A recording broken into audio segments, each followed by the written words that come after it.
Bueno, buenos días. Estamos acá con el doctor Isabelino Siede. Presentarlo, que acaba de dar una fue una conferencia del día de hoy y ayer dio un espacio taller con estudiantes de las carreras del instituto, todas las carreras. Me gustaría presentarlo. Isabelino Siede es doctor en Ciencia de la Educación y licenciado en Ciencia de la Educación por la Universidad de Buenos Aires. Es profesor para la enseñanza primaria. Se desempeña como docente investigador en la Universidad Nacional de La Plata y la Universidad Nacional de Patagonia Austral. Ha escrito diversidad de libros.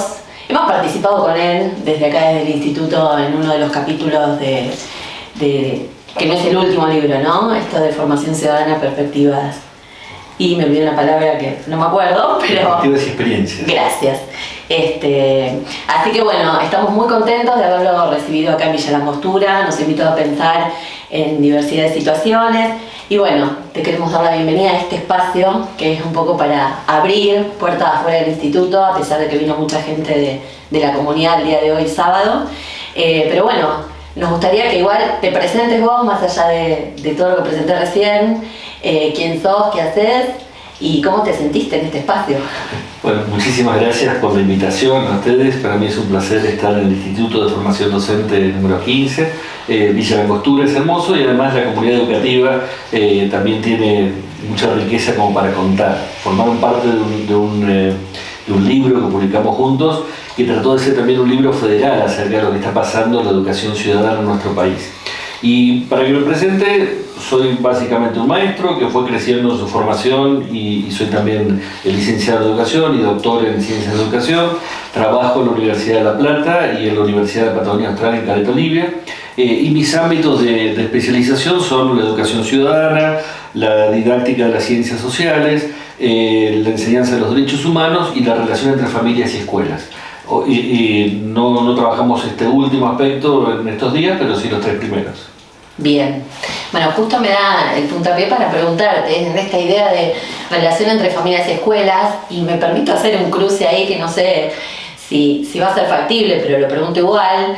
En lugar de los derechos humanos, ¿no?, en la escuela y este vínculo que un poco estuvimos hablando recién, pero bueno, para que puedas exponer esto de familias, escuela y derechos humanos, ¿no? En este contexto en el que estamos y bueno, ¿cómo podrías ver vos ese cruce posible hoy en la escuela? Agrego un elemento más, que sería democracia. Estamos viviendo en los últimos meses 40 años de democracia en Argentina y 75 años de la Declaración Universal de Derechos Humanos, se cumplieron ambos el 10 de diciembre del 2023.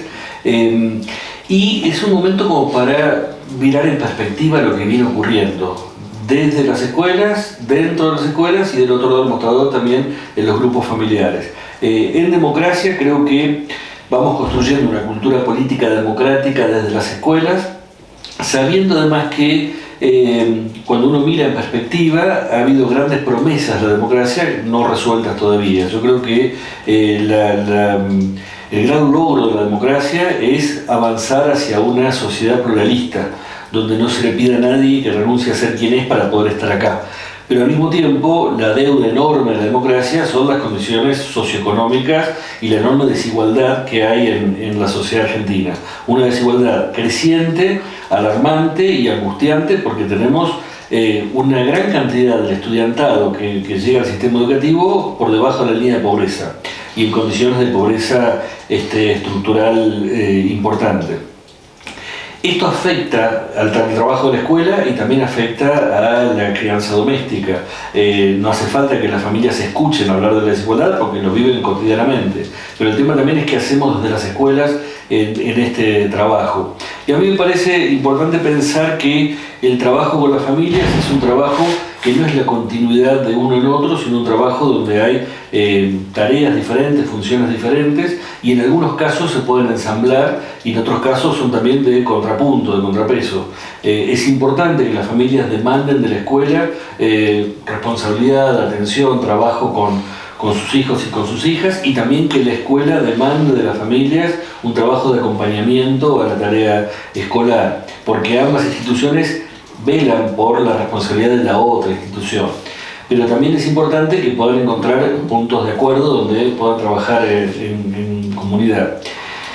Vivimos, situaciones de mucha angustia en la sociedad argentina actual y creo que eso en muchos casos nos hace dudar como generación adulta acerca de qué legado darle a la generación que sigue. Y los derechos humanos son un legado que hemos construido a lo largo de mucho tiempo como una bandera de aquello que queremos llegar a conquistar.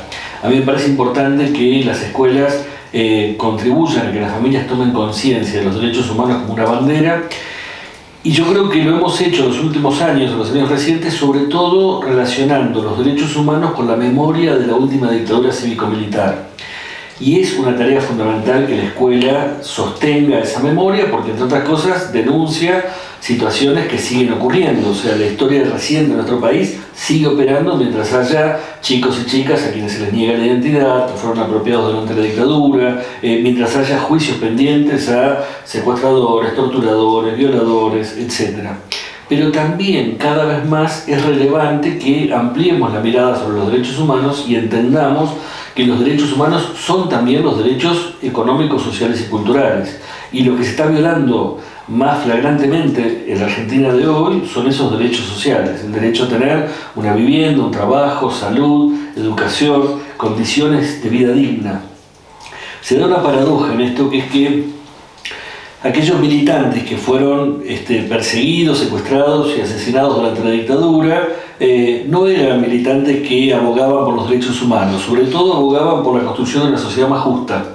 Y curiosamente, cuando los recordamos en las escuelas, los recordamos por los derechos civiles y políticos que les fueron negados, es decir, que fueron encerrados, secuestrados, asesinados, pero no por aquella bandera que los preocupaba, que era cómo construir una sociedad más justa.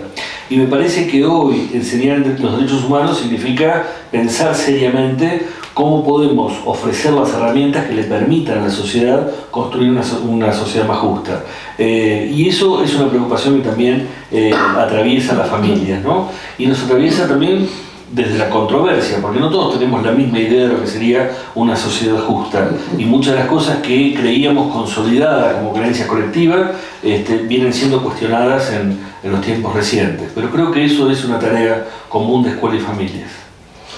Escuchándote no puedo dejar de pensar en que la escuela hoy por hoy se ve interpelada de diversos ángulos en relación a este tema fundamentalmente, porque aparecen, otra vez discursos que tienen que ver con la teoría de los dos demonios y pensar si en los 70, si lo que hicieron los militares y demás.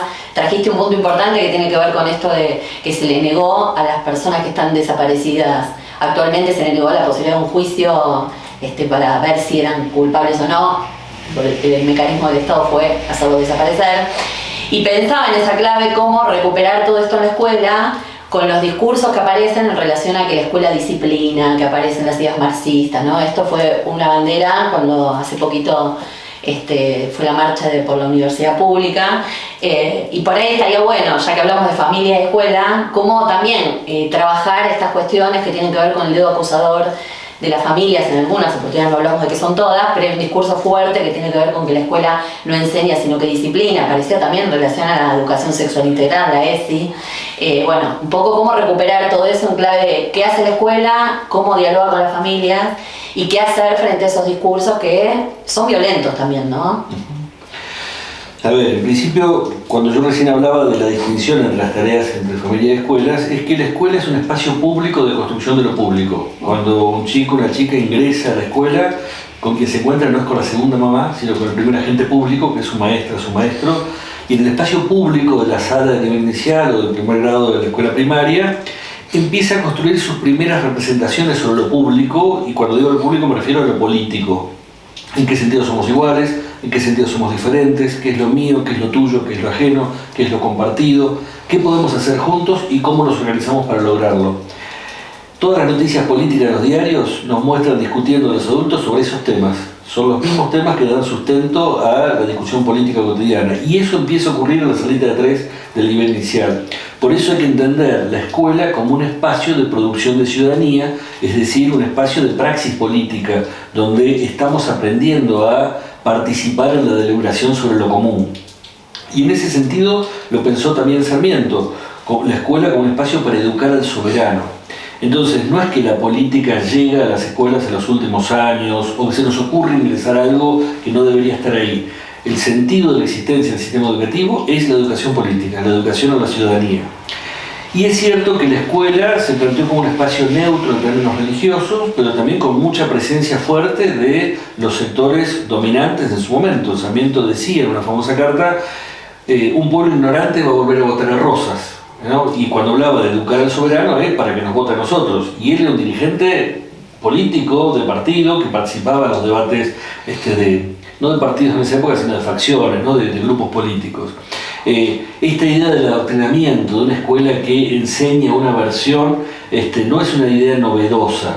Es cierto que cuando hoy se habla de adoctrinamiento no siempre queda claro de qué se está hablando, pero pareciera que el adoctrinamiento se refiere a dar una versión sesgada o una versión única, allí donde podría haber más de una versión sobre un contenido.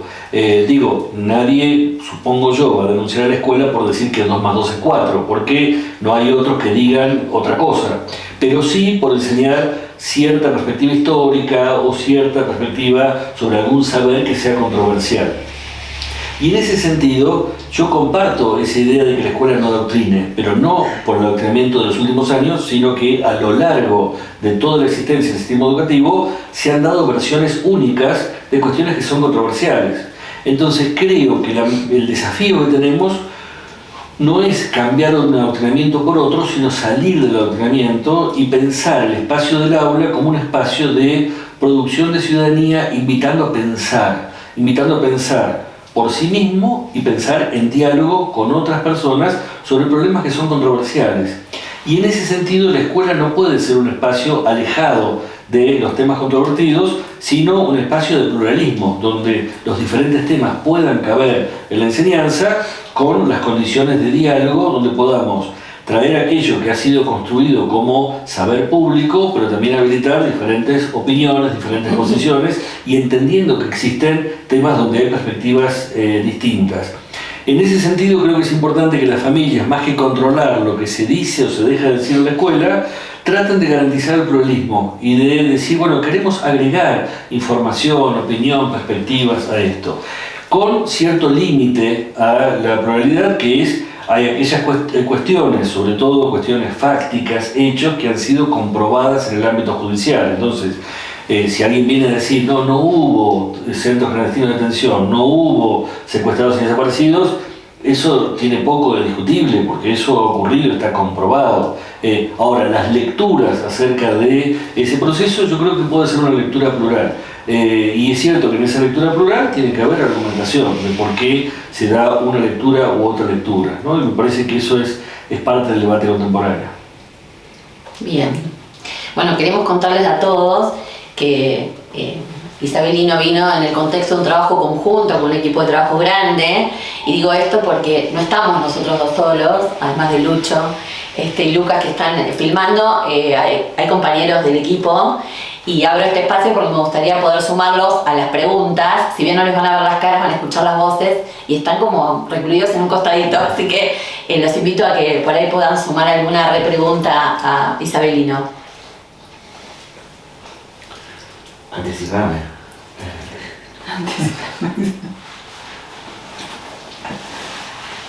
Cri, cri. Se corta, ¿no? Muy bien.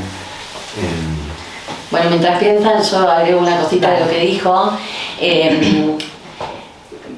Tomando lo que traes, pensaba que los docentes no somos seres inertes de pensamiento. Cada uno venimos con una formación a lo largo de la vida, una ideología acerca de la mirada del mundo, y en este sentido también esa perspectiva sobre el mundo participa del modo en que enseñamos. El tema es que no sea un modo único de enseñar desde nuestra perspectiva y que sea una más, abrir una puerta para una más entre tantas posibles, ¿no? Sí. Creo que es un trabajo difícil de hacer esta idea de la ideología, no que es objetivo, no existe esa objetividad, somos parte de eso. La ideología está siempre presente, pero también hay un trabajo que uno hace sobre sí mismo como responsable de llevar adelante esa construcción de lo público, ¿no?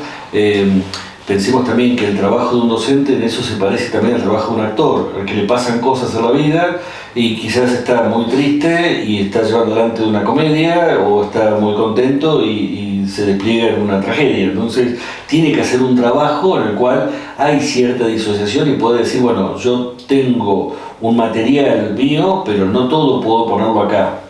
Y me refiero a esto porque siempre hay que mirar con el sentido pedagógico cuál es el carácter formativo del espacio. Obviamente que si la maestra, el maestro en el nivel inicial plantea una opinión, esa opinión tiene un peso enorme, porque del otro lado hay chicos y chicas de 3, 4, 5 años que lo que dice su docente es palabra sagrada, entonces tiene que haber mucho contralor de cada docente sobre sí mismo con respecto a las opiniones que da. A medida que avanzamos en el sistema educativo, creo yo que por suerte nos encontramos con estudiantes que resisten nuestras ideas y que precisamente cuando uno dice yo pienso esto, quizás tiene 40 que dicen nosotros pensamos lo contrario, y eso nos habilita a poder poner más en juego nuestro modo de pensar para contrapesarlo con otras argumentaciones en el aula, ¿no? En el espacio universitario es muy común que haya opiniones distintas y construyendo reglas de respeto a la diversidad vamos viendo cómo dialogamos en el espacio público de la universidad, que es un espacio plural, muchísimo más plural de lo que a veces imagina la sociedad. En la universidad pública hay ideologías de las más diversas, algunas más visibles y estruendosas y otras menos visibles, entonces quizás no es que toda la cartelería da cuenta de la diversidad que hay, pero las aulas hay una diversidad enorme. Pero claro, esa diversidad que hay en el nivel superior, en los primeros tramos de la escolaridad, tiene que tener mucho más control del docente, de no estar imponiendo un modo único de ver el mundo, precisamente porque del otro lado tiene una población que es bastante más vulnerable. Entonces tiene que, creo yo, velar sobre su propia mirada para que sea siempre una mirada plural. Bien, Nico. Gracias. Pensando un poco en lo que hablamos ayer y hoy, y por ahí como temas que me quedaron ahí como interesantes, por ahí si podés como desarrollar brevemente esta idea de, por un lado, la escuela como espacio de posibilidad, en términos de lo común y lo compartido, no para invisibilizar diferencias, sino para intentar de alguna manera responder ante las desigualdades que están en la sociedad. Y bueno, y esa tensión que aparece entre lo común y lo colectivo y la escuela como posibilidad, eso. Es interesante esa idea de la escuela como posibilidad, porque todo el sistema educativo se basa en diferentes axiomas, principios o ideas fundantes, ¿no? Pero una idea fundante es que las personas pueden ser diferentes de como son. Si nosotros no creemos en que las personas pueden cambiar, ¿para qué los tenemos retenidos durante un montón de años en la escuela? Y cuando digo cambiar me refiero a aprender, a transformarse a sí mismos, a encontrar cosas distintas de las que tenía. Y esto a veces se oscila entre dos polos, ¿no? Una escuela que planteaba ustedes tienen que cambiar y entonces nosotros los vamos a transformar, una escuela que civiliza bárbaros, o una escuela que acepta y respeta las diferencias y no pretende transformar a nadie. Y yo creo que ambos polos son cuestionables, porque de lo que se trata es de que nos transformemos mutuamente en la tarea común, que es la tarea de conocimiento, de ampliar la experiencia social, de abrir los horizontes de pensamiento. Hoy hay un pedagogo francés, Philippe Mérier, que plantea una imagen interesante en ese sentido. Él habla de...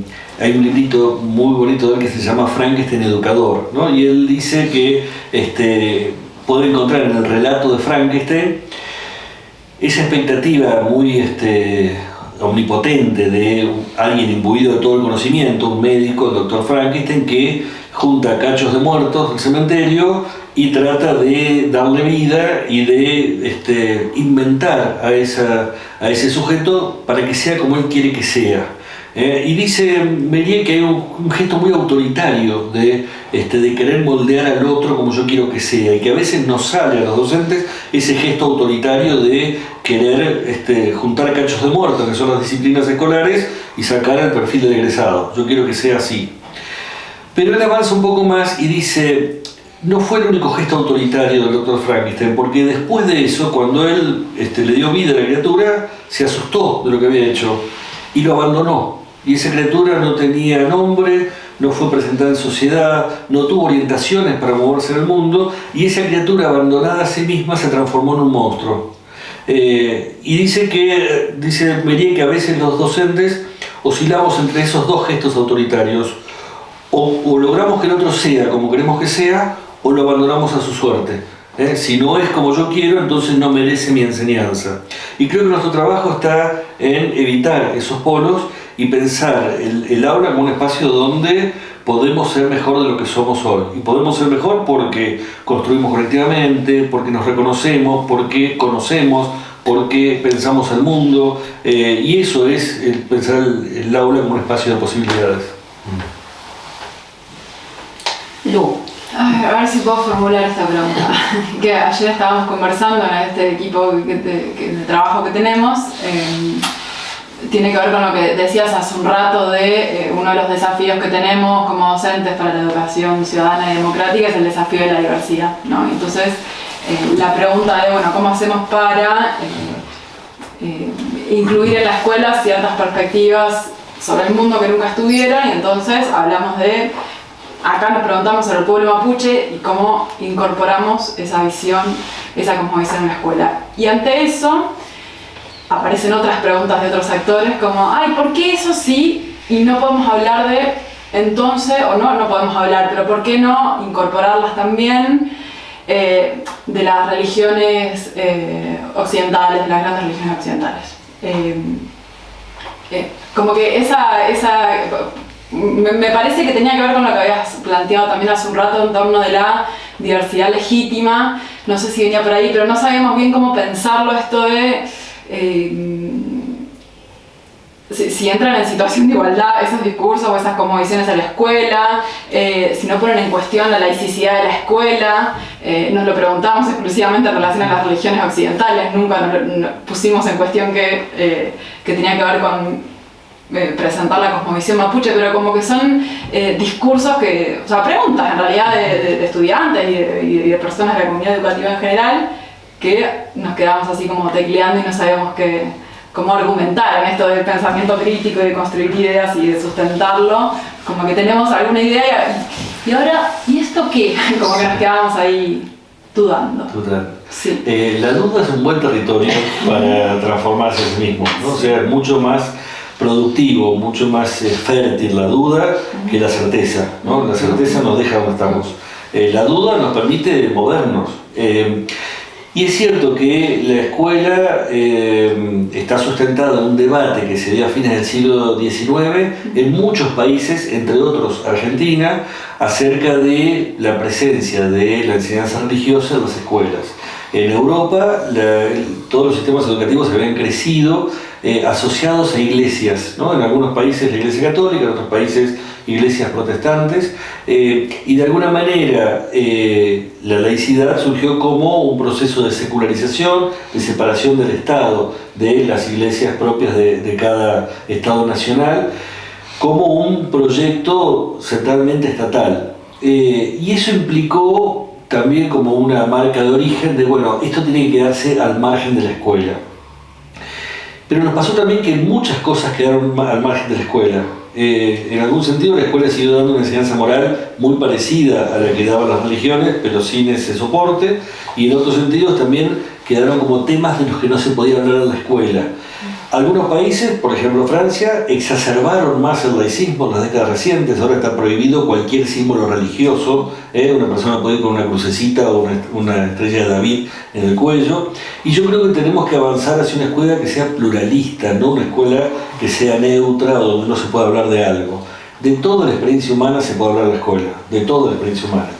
Obviamente, si hay experiencia humana que toca algo cercano a la comunidad con la que trabajamos, tiene más relevancia que podamos hablar de ella. Entonces, obviamente, si nosotros tenemos familias del pueblo mapuche, bueno, tenemos que poner en juego esa cosmovisión. Pero no necesariamente la cercanía es el único factor. A veces también el contrapunto, poder decir, bueno, sobre esto hay visiones muy distintas, hay otros pueblos que tienen otras tradiciones, otras creencias, nos puede venir muy bien. Recuerdo cuando enseñaba acerca de las familias en primer grado, Un día les dije a los chicos, bueno, vamos a trabajar sobre las familias, y escuché en el grupo como diciendo otra vez, ¿no? Porque lo habían trabajado ya en el jardín, otra vez la familia.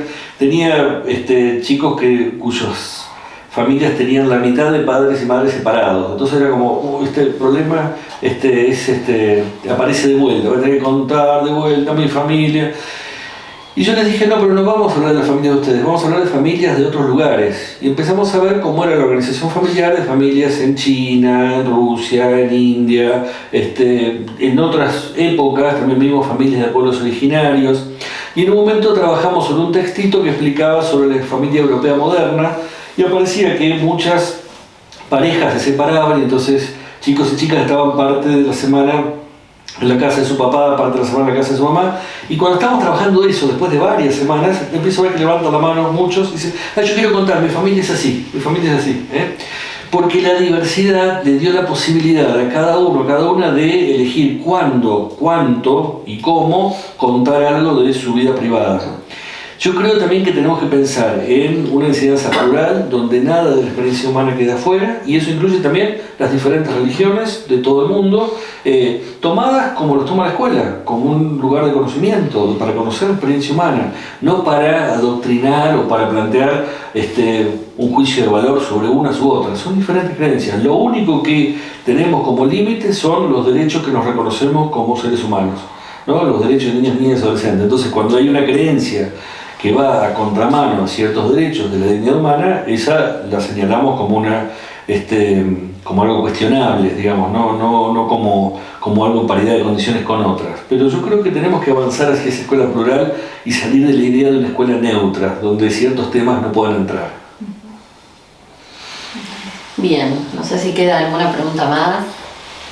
Bueno, como reflexión final me quedo pensando en esta idea de cuántas veces sin darnos cuenta transformamos la vida de nuestros estudiantes en el objeto de estudio, ¿no? Casi presionando en este ejemplo que trajiste de te voy a tener que hablar de mi familia, a lo mejor no quiero hablar de mi familia, y eso no es un objeto de estudio abordado por la escuela.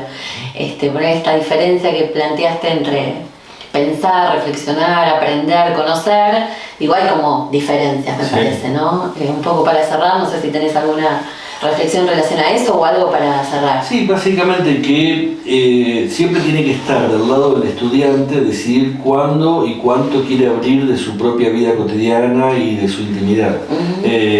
Tanto en la ESI, la educación sexual integral, como en el estudio de las familias o si estudiamos la pobreza.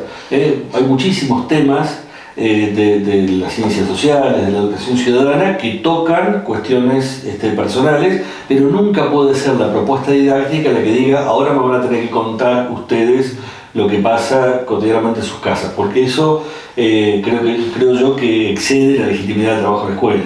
No puede ser ese el objeto de conocimiento. Sí, tiene que ser una posibilidad que esté en cualquiera de nuestros estudiantes. Bien. Bueno, te agradecemos muchísimo este espacio, las 2 jornadas que tuvimos, y bueno, ojalá te podamos recibir en otro momento con sol. Pero bueno, un placer haberte escuchado. Muchas gracias. Muchísimas gracias.